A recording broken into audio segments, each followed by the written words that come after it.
guys, Matty here from Rum and Que, and I just want to run you through the 3 T's that we use when we apply our knowledge to barbecue. So first T is time.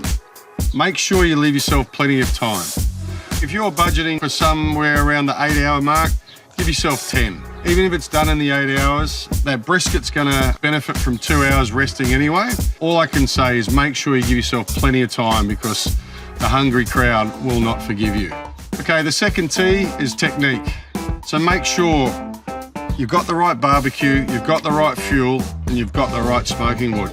Getting set up properly, especially if you're starting, either a wireless thermometer that pairs to your phone, or if you do use wired thermometers like we're using today, again, they're Wi-Fi enabled, and with an app on your phone, you can monitor these things from not only in the house, but you know, if you're watching your kids play sport, as long as you've got access to your modem, you can monitor that cook from anywhere, really. When adjusting heat for your smoker, because we're using solid fuel, everything is dictated by airflow. Okay, if you don't have any airflow, you do not have a fire. Normally, barbecues will come with 2 vents, so you just need to harmonise those 2 vents to get the proper airflow so you can dial in the temperature that you need. So in essence, the more airflow you've got, the hotter the barbecue. During the cook, at some point, you're going to consider wrapping or not wrapping. Say, for instance, a brisket that's going to cook for 8 to 10 hours, it's probably going to need some sort of a wrap or a cover around that sort of 4 to 6 hour mark. So the third T, and really this comes at the end of the cook, is your texture. All of those steps that you've done to get to this point really will now count. So texture is like the way that you're going to enjoy what you've just done for the last few hours.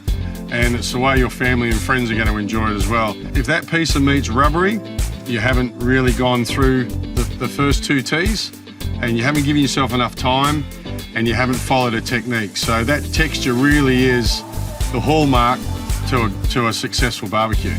So in terms of texture, what are you looking for?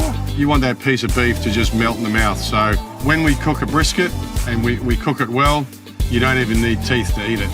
Another factor for getting that right texture is identifying the grain. Which way is the grain running? And you want to be running your knife 90 degrees to the grain, so the grain's actually looking straight at you. Should the worst happen, and no matter what you've done, you think you followed the 3 T's, and that piece of brisket or that piece of meat is just still tough, and all you're getting is frowns around the table, chop it up, put it into a curry, make a spaghetti bolognese out of it, chuck it in the slow cooker and give it another few hours.